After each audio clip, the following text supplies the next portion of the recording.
بسم اللہ الرحمن الرحیم۔ ناظرین، حکومت کسی کی بھی ہو اور ادارہ کوئی بھی ہو، پاکستان میں کرپشن کا گھوٹالا جو ہے وہ جاری رہتا ہے۔ پچھلے ایک سال سے درآمد پر پابندی ہے اور یہ درآمد پر پابندی مختلف اشیاء پہ تھی، لیکن اس کے باوجود کسٹمز حکام نے $847 ملین کی اشیاء کو کلیئر کر کے اربوں روپے کمائے۔ پاکستان کسٹم حکام کی مبینہ ملی بھگت سے درآمد کنندگان کی ایک بڑی تعداد نے پاکستان سنگل ونڈو کے فائنینشیل انسٹرومنٹس کو لازمی ضروریات کو نظر انداز کیا اور درآمدی پابندی کے خلاف ورزی کرتے ہوئے اربوں روپے کی اشیاء کو کلیئر کرنے میں کامیاب ہوئے۔ اس طرح ان کے ذاتی اثاثے بھی بڑھ گئے۔ ذرائع نے دعویٰ کیا کہ غیر ایماندار درآمد کنندگان نے کسٹم حکام کی مدد سے درآمدی سامان کو کسٹمز کے مطلوبہ الیکٹرانک امپورٹ فارم کو ٹیگ کیے بغیر ہی سامان کلیئر کروا لیا۔ کسٹمز میں گڈ ڈکلیریشن GD کی فائلنگ اور پروسیسنگ کے تحت درآمد کنندگان کو ادائیگی کے تمام طریقوں کے سلسلے میں بینکوں سے جاری کردہ مالیاتی انسٹرومنٹ FI حاصل کرنے کی ضرورت ہوتی ہے، جو کہ کریڈٹ معاہدہ پیشگی ادائیگی ہو سکتی ہے۔ درآمد یا برآمدی لین دین مکمل کرنے کے لیے اکاؤنٹ کھولنا بھی ضروری ہوتا ہے۔ Directorate of reform and automation customs Karachi نے اپنے اوقات کار میں پایا ہے کہ گزشتہ ایک سال میں Pakistan single window financial instrument کے بغیر بڑی تعداد میں درآمدی سامان کو غیر قانونی طور پر کلیئر کیا گیا تھا۔ درآمد کنندگان متعلقہ بینکوں کی جانب سے ٹیگنگ کے لیے واضح اجازت یا چھوٹ کے بغیر اوپن اکاؤنٹ پر اپنے گڈز ڈکلیریشن فائل کرنے کے قابل تھے۔ نتیجے کے طور پر سسٹم میں $800 ملین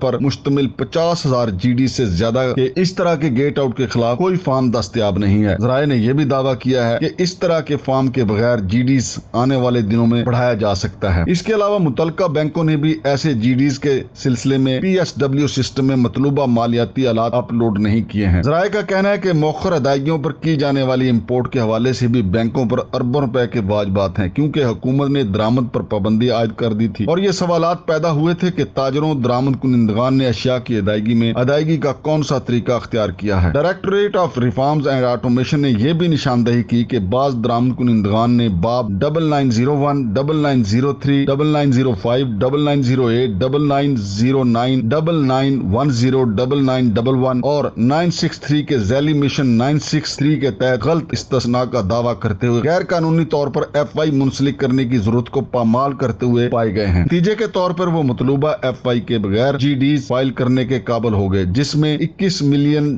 شامل تھے۔ ذرائع نے بتایا ہے کہ تشخیص کرنے والے افسران نے اسسمنٹ کے دوران صرف اعلان کردہ کوڈز SROs میں ترمیم کر اس طرح کی GDs پر لگائی گئی چھوٹ کو ہٹا دیا اور حقیقی کوڈز کے تحت FIs کے بغیر سامان کلیئر کروا لیا گیا۔ اس کے علاوہ انوائس یونٹ ویلیو اور درآمد کنندگان کے ذریعے اعلان کردہ یونٹ ویلیو کے درمیان 250% سے زیادہ کا بڑا فرق پایا گیا ہے۔ ذرائع کا کہنا ہے کہ ایک معاملے میں درآمد کنندگان نے کھلے اکاؤنٹ میں $64,000 کی تخمینہ شدہ قیمت کے مقابلے میں صرف $1,100 کی قیمت کا اعلان کیا ہے، جس سے یہ ظاہر ہوتا ہے کہ اس گھوٹالے کا حجم کتنا بڑا ہے۔ مصدقہ ذرائع نے دعویٰ کیا ہے کہ کئی solar importers unit invoice value کے غلط اعلان میں ملوث پائے گئے اور ایسا کرتے انہوں نے سولر پینل کے معاملے میں ایک سے زیادہ GDs کے خلاف سنگل FI کا غلط استعمال کیا، جس میں تقریباً $26 ملین شامل تھے، غیر قانونی طور پر استعمال ہوئے۔ ذرائع کا کہنا ہے کہ اسٹیٹ بینک نے صرف اوپن اکاؤنٹس کے ذریعے مشینری کے پرزہ جات کی درآمد کی اجازت دی، لیکن تقریباً تمام سامان مشینری اور مشینری کے پرزہ جات کے قبضے سے کلیئر کیا گیا اور کسٹم حکام نے غیر قانونی طور پر سامان کلیئر کر کے اربوں روپے کمائے۔